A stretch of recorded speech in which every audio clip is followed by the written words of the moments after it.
Herkese merhaba arkadaşlar, kanalımıza hoş geldiniz. Sıkıyorsa boşat.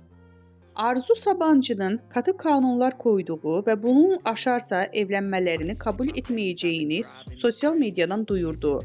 Hande Erçel müstakbel kaynanasına öyle bir cevap geldi ki, ünlü oyuncu Sabancı'nın yaparsan oğlumla evlenemezsin, evlenmiş olsam bile boşatırım diye haber yolladığı ilk kanunu önceden çiğnediği hem de ardından sosyal medyada ilan etti. Hande Erçel Arzu Sabancı'ya sıkıyorsa boşat diye paylaşım yaptı.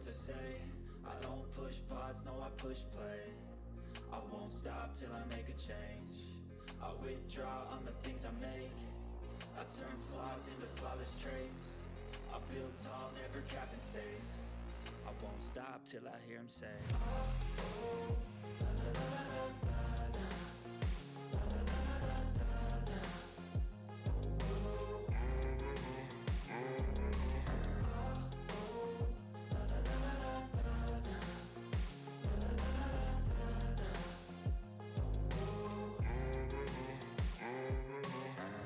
6 a.m. and I'm up again. I got tired eyes.